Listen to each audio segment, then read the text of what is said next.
નમસ્તે વિદ્યાર્થી મિત્રો, ધોરણ 12 ગણિત પ્રકરણ 6 વિકલિતના ઉપયોગો ભાગ નંબર 26। મિત્રો, આગળના વિડીયોમાં આપણે ઉદાહરણ નંબર 34, 35 ને એ બધાનો અભ્યાસ કરેલો છે। સ્વાધ્યાય 6.5 ના છેલ્લા 3 દાખલાઓનો પણ અભ્યાસ કરેલો છે। જ્યારે આ વિડીયોમાં આપણે ઉદાહરણ 36 થી આગળનો અભ્યાસ કરવાનો છે। પરંતુ મિત્રો, સ્વાધ્યાય 6.5 આપણે ગણ્યું છે, તો એના આધારે ઉદાહરણ 36 તમને હોમવર્ક આપું છું। આપણે ઉદાહરણ 37 નો અહીંયા અભ્યાસ કરીશું। તો ઉદાહરણ 37 ની આપણે રકમ જોઈએ તો 37 ની રકમમાં એવું આપ્યું છે કે એક સમલંબ ચતુષ્કોણ છે। એ સમલંબ ચતુષ્કોણમાં આધાર સિવાયની જે ત્રણ બાજુઓ છે એ ત્રણ બાજુઓના માપ સરખા આપ્યા છે અને પ્રત્યેકની લંબાઈ 10 સેમી આપેલી છે। તો તે સમલંબ ચતુષ્કોણનું ક્ષેત્રફળ મહત્તમ થાય છે તેમ શોધો। એટલે કે મહત્તમ ક્ષેત્રફળ આપણે શોધવાનું છે। હવે આપણી પાસે અહીંયા જે ત્રણ માપ આપેલા છે 10, આપણે ક્ષેત્રફળ શોધવું હોય તો સમલંબ ચતુષ્કોણના ક્ષેત્રફળ માટેનું સૂત્ર જો તમને ધ્યાનમાં હોય તો એ સૂત્ર એ રીતે છે કે આ જે બંને સમાંતર બાજુઓ છે એ સમાંતર બાજુઓનો સરવાળો તથા સમાંતર બાજુઓ વચ્ચેનું લંબ અંતર એમનો ગુણાકાર અને એમને 2 વડે આપણે ભાગીએ તો આપણને એક ક્ષેત્રફળ મળે। તો એના માટે સૌથી પહેલા નીચેની આ બાજુ આપણી પાસે નથી, તો આપણે એવું વિચારીએ આકૃતિમાં કે આને ધારો કે x તરીકે ધારી લઈએ, અહીંયા લંબ દોરીએ છીએ તો આ તો 10 સેમી થવાનું છે, આ પણ x થઈ શકે, બરાબર। હવે આ જે છે એને આપણે શોધવું પડે, તો પાયથાગોરસ નિયમનો ઉપયોગ કરીને આપણે PD નું મૂલ્ય શોધી શકીશું। તો ચલો જે આપ્યું છે એ પ્રમાણે આપણે આગળનું ધારી લઈએ। આકૃતિ પરથી ધારો કે AP = x semi,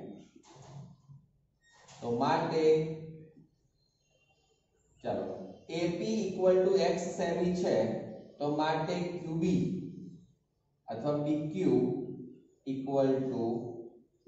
x semi તથા PQ = 10 સેમી, તો માટે આખું AB કેટલું થાય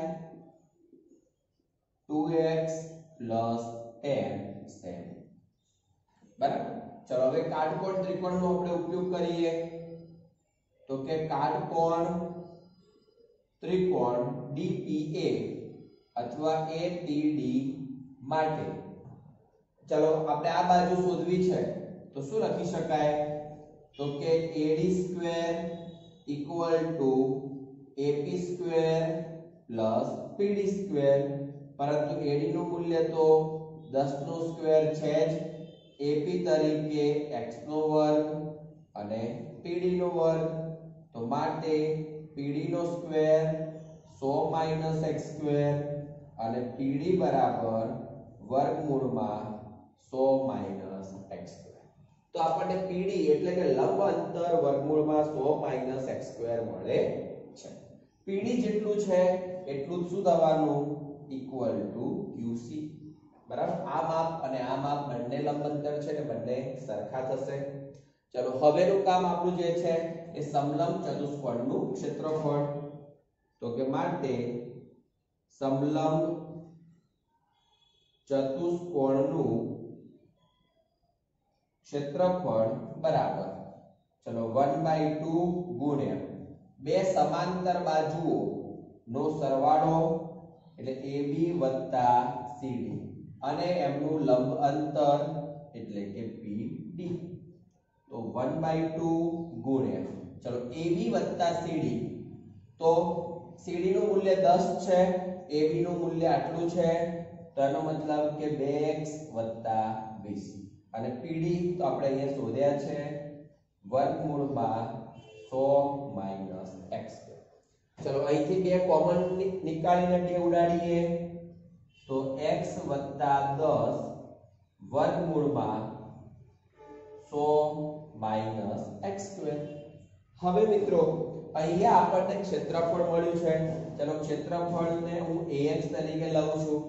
મારે વર્ગમૂળ દૂર કરવું છે, તો વર્ગમૂળ દૂર કરવા માટે બંને બાજુ આપણે સ્ક્વેર કરીશું. માટે a²x = x + 10 નો સ્ક્વેર * 100 માઈનસ x સ્ક્વેર. હવે આના પણ બે અવયવો પડે છે, એક 10 માઈનસ x અને એક 10 + x. તો એના આધારે x + 10 નો ક્યુબ * 10 માઈનસ x, અને જેને આપણે fx તરીકે હવે ઓળખી લઈએ. કારણ કે ઉપર સ્ક્વેર છે તો એ સ્ક્વેરને આપણે fx તરીકે વિચારવું છે. બરાબર? તો fx મળી ગયા, એટલે કે x ચલ આધારિત આપણને એક વિધેય મળી ગયું છે. હવેનું કામ કયું? fx ઉપરથી f'x શોધવાના છે. તો કે માટે f'x = ચલો સૌથી પહેલા ક્યુબ નું વિકલન વિચારીએ. તો 3 * x + 10 નો સ્ક્વેર. ચલો સાથે સાથે x + 10 નું વિકલન તો એ 1 થવાનું છે. લખું કે નહીં લખું ચાલશે. * 10 માઈનસ x પ્લસ, હવે આ પદ એમનું એમ, એટલે કે x + 10 નો ક્યુબ અને 10 માઈનસ x નું વિકલન થશે -1. ક્લિયર? ચલો બંનેમાંથી સામાન્ય નીકળશે x + 10 નો સ્ક્વેર. અહીંયા જોઈએ તો 30 - 3x, અને અહીંયા જોઈશું તો -x અને -10, કારણ કે પાછળ -1 છે તો એના આધારે. તો હવે શું લખી શકાશે? તો કે x + 10 નો સ્ક્વેર કૌંસમાં 20 - 4x. ચલો 4 કોમન નીકળશે. x + 10 નો સ્ક્વેર * 5 - x. બરાબર? તો આ પ્રમાણે આપણને f'x મળે છે. હવે f'x ને 0 સાથે સરખાવીએ. તો કે f'x = 0 લેતા તો 4 * x + 10 નો સ્ક્વેર * 5 - x = 0. તો x + 10 = 0 અથવા 5 - x = 0. તો x = -10 અથવા x = 5. આપણને અહીંયા બે જુદી જુદી કિંમતો મળે છે, પરંતુ x એક અંતર છે તો ઋણ હોઈ શકે નહીં. તો કે જે શક્ય નથી. મતલબ કોણ? x = -10 શક્ય નથી. અહીંયા ઉલ્લેખ કરવો હોય તો કરી શકીએ, કારણ કે x એ અંતર છે એટલા માટે. તો આનો મતલબ કે x = 5 એક જ કિંમત વધી છે. ચલો હવે f'x ઉપરથી f'x આપણે શોધીશું. તો f'x 4 કૌંસમાં, ચલો ગુણાકારના નિયમથી આપણે એનું વિકલન કરવું છે. તો ફરીથી પહેલા આનું વિકલન કરીએ. 2 * x + 10, આ પદ એમનું એમ, પ્લસ ચલો x + 10 નો સ્ક્વેર, અને આનું વિકલન વિચારીએ તો -1. ચલો બંનેમાંથી x + 10 સામાન્ય નીકળશે. 4 * x + 10, તો કૌંસમાં ચલો 2 આની સાથે ગુણી દઈએ તો 10 - 2x પ્લસ -1 ગુણાશે તો -x અને -10, તો = 4x + 10 અને -3x. હવે સીધી જ વાત છે, -3 ને ધારો કે બહાર લઈ લઈએ તો -12x * x + 10. x ની કોઈ પણ કિંમત હશે, આ મૂલ્ય હંમેશા <0 આપણને મળવાનું છે. પણ આપણી પાસે કિંમત કઈ છે? 5. તો એના માટે આપણે લખી દઈએ તો માટે f double dash 5 equal to -12 into 5 અને 5 પ્લસ 10 તો -60 ઇન્ટુ 50 લેસ ધેન 0. તો હવે જોઈ લો અહીંયા આપણને લેસ ધેન 0 મળે છે અને લેસ ધેન 0 મળે તો આપણે શું કહી શકીએ કે fx નું મહત્તમ મૂલ્ય મળશે કઈ જગ્યાએ x 5 માટે. હવે fx નું મહત્તમ મૂલ્ય મળતું હોય તો એનો મતલબ ax નું પણ કેવું મૂલ્ય મળશે મહત્તમ મૂલ્ય મળશે. તો આપણે ઉલ્લેખ કરીએ માટે x 5 આગળ fx નું મહત્તમ મૂલ્ય મળે. ચલો fx નું મહત્તમ મૂલ્ય મળે તો માટે ax નું પણ મહત્તમ મૂલ્ય મળે. તો આપણે મહત્તમ ક્ષેત્રફળ શોધવાનું છે તો ક્ષેત્રફળ તરીકે આપણી પાસે વિધેય કયું છે ax. તો માટે મહત્તમ ક્ષેત્રફળ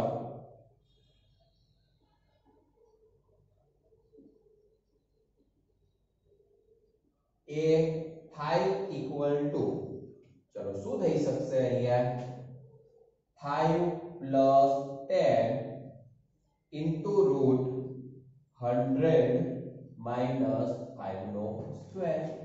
તો 15 ઇન્ટુ રૂટ 75.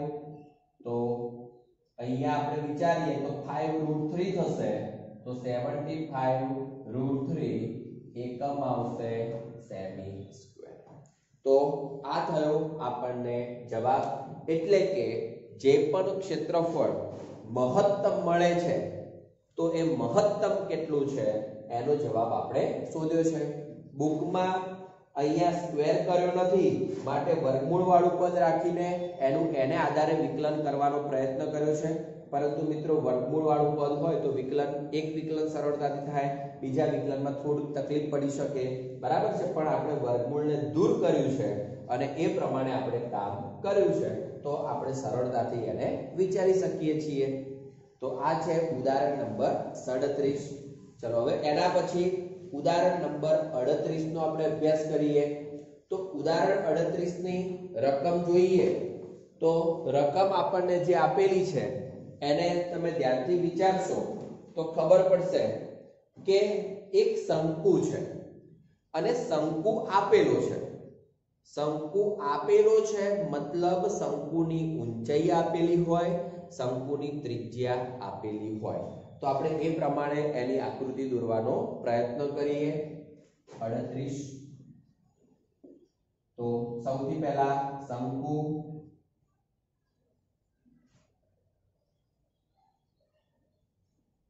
બરાબર.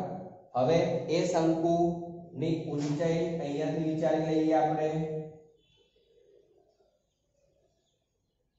ચાલો આપણે શંકુની અંદર ચલો આ પહેલા આપણે h લઈ લઈએ છીએ, એની ત્રિજ્યા આખી r લઈ લઈએ છીએ. ઓકે. ચાલો હવે શંકુની અંદર અંતર્ગત એક નળાકારની વાત કરેલી છે અને એ નળાકાર એ રીતનો શોધવાનો છે કે એની વક્ર સપાટીનું ક્ષેત્રફળ મહત્તમ મળે છે, બરાબર. તો આપણે અહીંયા નળાકાર વિચારી લઈએ.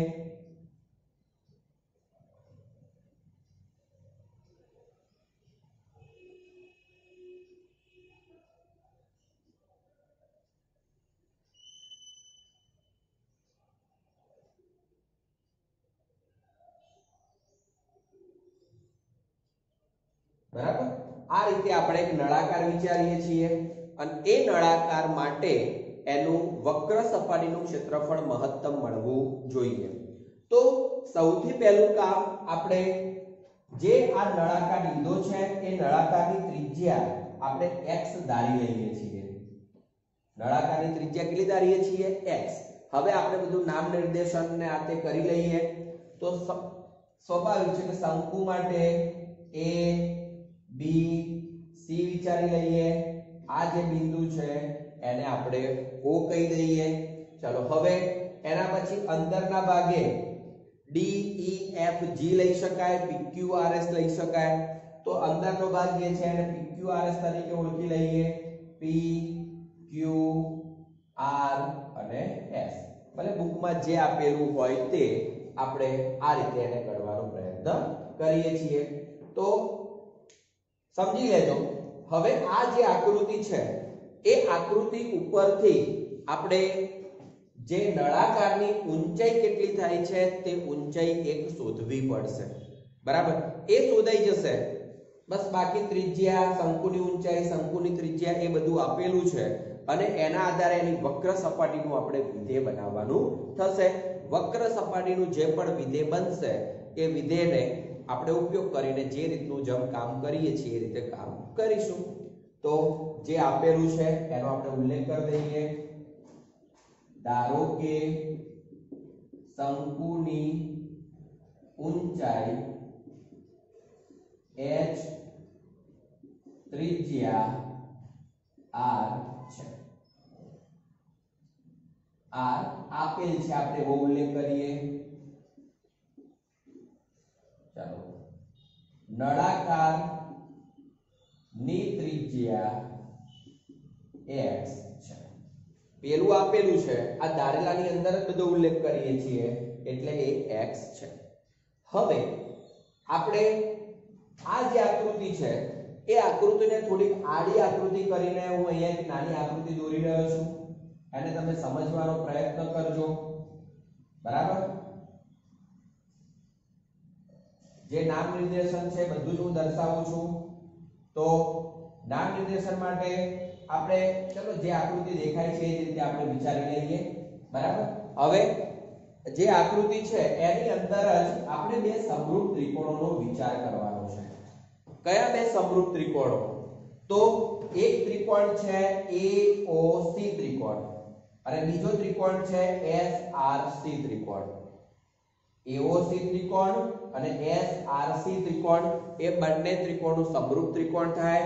સમરૂપ ત્રિકોણ હોય તો એમની અનુરૂપ બાજુઓના માપ કેવા થાય? સમપ્રમાણમાં થશે. તો આપણે એનો ઉલ્લેખ કરીએ કે ત્રિકોણ AOC સમરૂપ ત્રિકોણ SRC અને માટે ચલો એમની અનુરૂપ બાજુઓ ના માપ સમપ્રમાણમાં. તો હું એમ કહું કે AO upon SR. ચલો એવી રીતે OC upon RC. તો જે માપ તમારી પાસે જે રીતે છે એને આપણે લખી દેવાના છે. ચલો AO તરીકે શું લખી શકાય? તો એ h છે. SR મતલબ આ એ આપણે હજી શોધવાના છે. ચલો OC આખી ત્રિજ્યા છે r અને RC એટલે આટલો ભાગ. તો આખામાંથી આટલો બાદ કરી દઈએ તો RC મળશે. એનો મતલબ કે r - x. ક્લિયર? ચલો હવે આપણે SR ને કરતા બનાવી દઈએ. તો h r - x upon r equal to SR. તો SR એ ખરેખર શું છે? તો કે નળાકારની ઊંચાઈ છે. ઉલ્લેખ કરવો હોય તો કરી શકીએ કે જે નળાકારની ઊંચાઈ છે. હવે આપણે નળાકારની વક્ર સપાટીનો વિચાર કરવાનો છે. તો વક્ર સપાટી માટે સૂત્ર લખવાનો પ્રયત્ન કરીએ. તો કે માટે નળાકારની વક્ર સપાટીનું ક્ષેત્રફળ. મિત્રો સામાન્ય રીતે સૂત્ર એવું છે 2πRh, પરંતુ 2π ચલો નળાકારની ત્રિજ્યા એટલે x અને નળાકારની ઊંચાઈ એટલે આ રીતે એટલે કે h r - x upon r.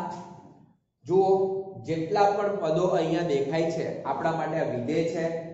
એની અંદર આપણે કયું કામ કરી શકીએ? તો કે આની અંદર આપણે અચળ કેટલા છે? તો કે h અચળ છે, r અચળ છે. તો ખાલી અચળ કોણ નથી? તો તો જે અચળ છે એ ફક્ત ને ફક્ત x નથી, કારણ કે શંકુ આપેલો છે, મતલબ શંકુની ઊંચાઈ એટલે કે h, શંકુની ત્રિજ્યા એટલે કે r, એ બધું જ આપેલું છે એવું ગણવાનું છે, મતલબ એ બધું જ અચળ છે, બરાબર. તો અચળ કોણ નથી? એકલો x. તો આને આપણે ax તરીકે ઓળખી લઈએ. તો માટે ax = 2 પાઈ xh અથવા h upon r into x અને into r minus x. કેમ અલગ રાખ્યા છે? કારણ કે x અને r minus x બંને શું છે? ચલ વાળા પદો છે, એટલે જ્યારે આગળનું પદ એ કેવું છે? અચળ પદ છે. તો હવે આપણી પાસે વિધેય તૈયાર થઈ ગયું છે. એ વિધેયનું શું કામ કરવું પડશે? વિકલન કરવું પડશે. તો ચલો ax ઉપરથી આપણે વિકલન કરીએ a'(x). એની અંદર 2 પાઈ h upon r અચળ છે. ચલો આમનું ગુણાકારના નિયમથી વિકલન કરીએ. x નું વિકલન 1 into r minus x plus x m ના m, r minus x નું વિકલન minus 1. તો શું લખી શકાશે? 2 પાઈ h upon r કૌંસમાં જોઈશું તો r minus 2x. તો આ આપણને a'(x) મળે છે, બરાબર છે, જે આપણા માટેનું વિધેય છે.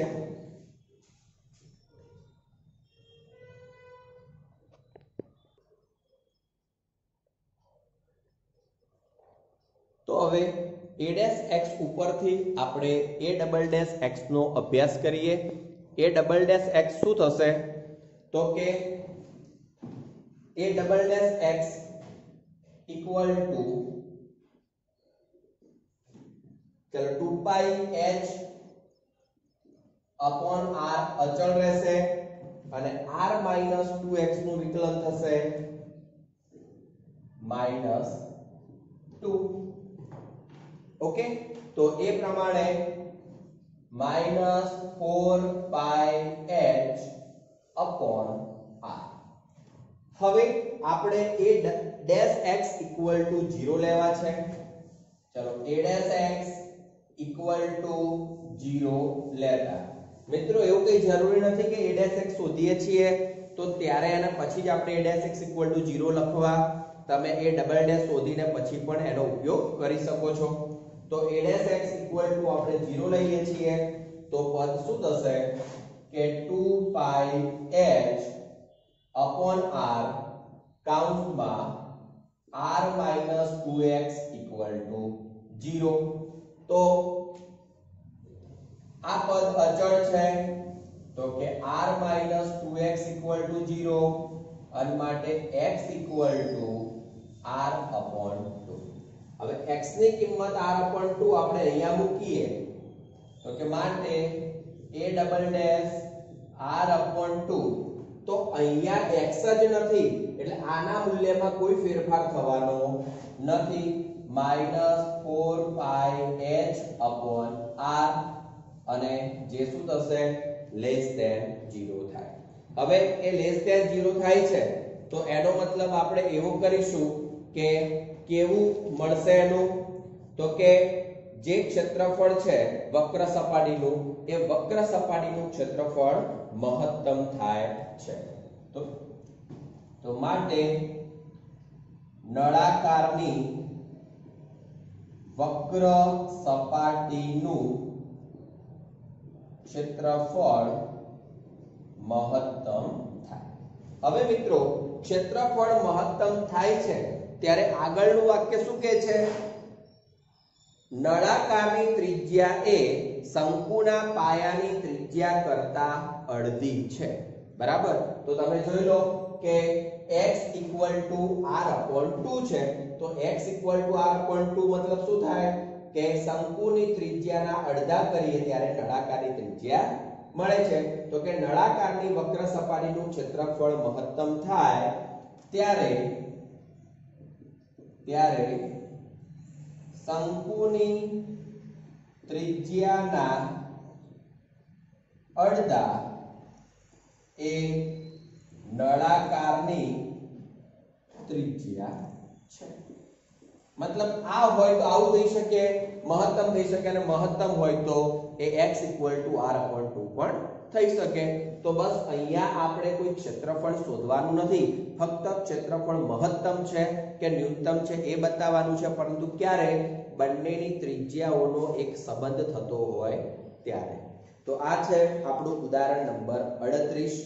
મિત્રો ઉદાહરણ 39 અને 40 નો અભ્યાસ આપણે આગળ કરી ચૂક્યા છીએ।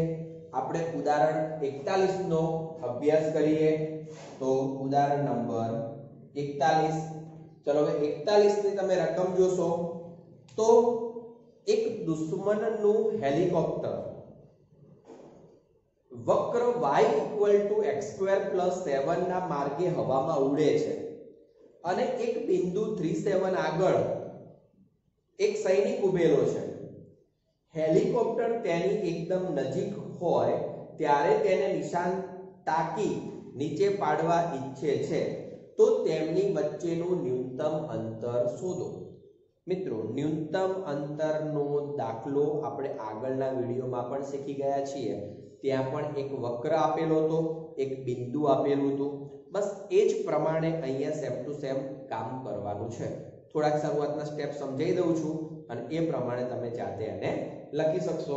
તો આપણે એવું વિચારી લઈએ કે જે વક્ર ઉપર હેલિકોપ્ટર જઈ રહ્યું છે એ વક્ર પરનો બિંદુ આપણે વિચારવાનું છે। તો એ બિંદુનો x યામ આપણે x લઈએ છીએ, જ્યારે એનો y યામ એ વક્ર પરથી x² + 7 આપણે લઈશું। તો આપણે અહીંયા ઉલ્લેખ કરીએ કે ધારો કે વક્ર y = x² + 7 પરનું એક બિંદુ x x² + 7 છે, જેનું કયું બિંદુ આપેલું છે? 37 આપેલું છે, જેનું 37 થી અંતર, ચલો આપણે અંતર ન્યૂનતમ બતાવવું છે તો અંતર આપણા માટે વિધેય થશે। તો x - 3² + x² + 7 - 7², ચલો સાદુરૂપ આપીએ તો વર્ગમૂળમાં, ચલો આ પદ જે છે આપણે એનું સાદુરૂપ આપી દઈશું તો x² - 6x + 9 અને +x⁴, બરાબર। તો આ થયું અંતર, બરાબર, એટલે કે ડિસ્ટન્સ ઓફ x। હવે મિત્રો આપણે વર્ગમૂળને દૂર કરી દેવું છે। તો વર્ગમૂળને આપણે દૂર કરવું હોય તો સ્વાભાવિક છે બંને બાજુ વર્ગ કરવો પડશે। તો માટે d2x = x⁴ + x² - 6x + 9 થાય। ચલો આને આપણે fx તરીકે ઓળખી લઈએ। ચલો હવેનું આપણું કામ કયું? તો કે f' શોધવાના છે। તો કે 4x³ + 2x - 6, ચલો આમાંથી 2 કોમન નીકળે છે તો 2x³ + x - 3, ચલો અંદર x² વાળું પદ નથી તો આપણે એને પણ લખવાનો પ્રયત્ન કરીએ, 0x² + x અને -3। ચલો આ રીતે આપણને f' મળ્યું છે। હવે મિત્રો f' એક ત્રિઘાત બહુપદી છે। એ ત્રિઘાત બહુપદીના સહગુણકોનો સરવાળો જોશો તો એ 0 થાય છે। એનો મતલબ કે એનો એક અવયવ આપણને કયો મળશે? x - 1 મળી શકશે, અને સાથે સાથે બીજો અવયવ કયો મળશે? તો 2x² + 2x + 3 મળશે, બરાબર છે। તો હું ડાયરેક્ટ જ એ અવયવો લખી દઉં છું। તો કે = 2 × x - 1 2x² + 2x + 3। તો આ પ્રમાણે આપણને એના બે અવયવો મળશે। હવે આપણે f' ને 0 સાથે સરખાવીએ તો કે f' = 0 લેતા 2x - 1 2x² + 2x + 3 = 0। મિત્રો અહીંયા એક દ્વિઘાત બહુપદી દેખાય છે, આપણે એના અવયવો નથી પાડ્યા. કેમ? કારણ કે એના કોઈ વાસ્તવિક ઉકેલ મળતા નથી. જોવો જોઈ લો, 3 દુ 6, 6 ના ભાગ પાડીને ક્યારે 2 આવશે નહીં. બીજું, એના વાસ્તવિક ઉકેલ માટે આ જે પદ છે એનો આપણે ડી શોધવાનો પણ પ્રયત્ન કરીશું અને એ પ્રમાણેનો જવાબ આપીશું.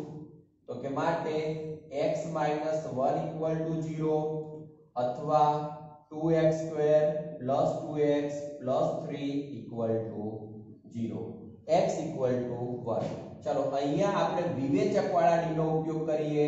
b² - 4ac 4 - 4 * 2 * 3, તો 4 - 24 = -20 <0, માટે વાસ્તવિક ઉકેલ શક્ય નથી.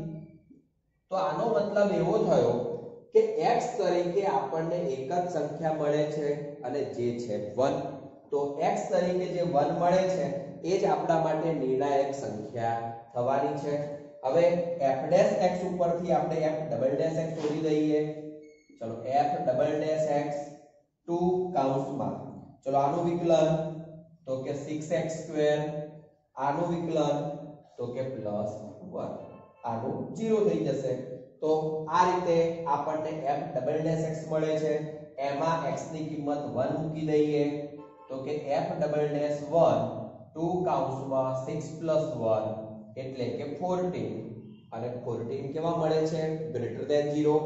>0 છે તો x = 1 આગળ કેવું મૂલ્ય મળશે? ન્યૂનતમ મૂલ્ય મળે. કોનું? તો અહીંયા ઉલ્લેખ કરવો તો કરી દઈએ કે fx નું ન્યૂનતમ મૂલ્ય મળે. હવે મિત્રો fx નું જો ન્યૂનતમ મળતું હોય તો પછી dx નું પણ શું થશે? ન્યૂનતમ મૂલ્ય જ મળે. તો કે માટે x = 1 આગળ dx નું પણ ન્યૂનતમ મૂલ્ય મળે. તો ચલો આપણે dx માં મૂકી દઈએ તો કે d1. ચલો શું થશે? આની અંદર 1 મૂકીએ છીએ તો કે √1 - 6 + 9 + 1 તો = √5. તો આનો મતલબ એવો થયો કે સૈનિક અને હેલિકોપ્ટર વચ્ચેનું ન્યૂનતમ અંતર કેટલું હશે? √5.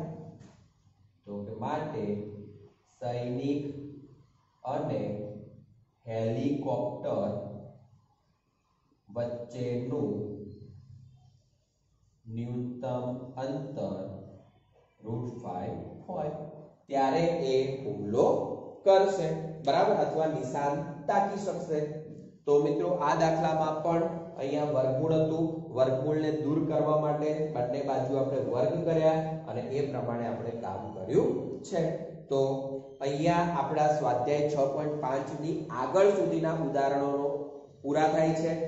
હવે સ્વાધ્યાય 6.5 પછી પ્રકરણના ઉદાહરણો, પ્રકરણના ઉદાહરણો પછી આપણે સ્વાધ્યાય 6 નો અભ્યાસ કરવાનો થશે. તો એનો અભ્યાસ આપણે નેક્સ્ટ વિડિયોમાં કરીશું. Thank you. જય હિન્દ, જય ભારત.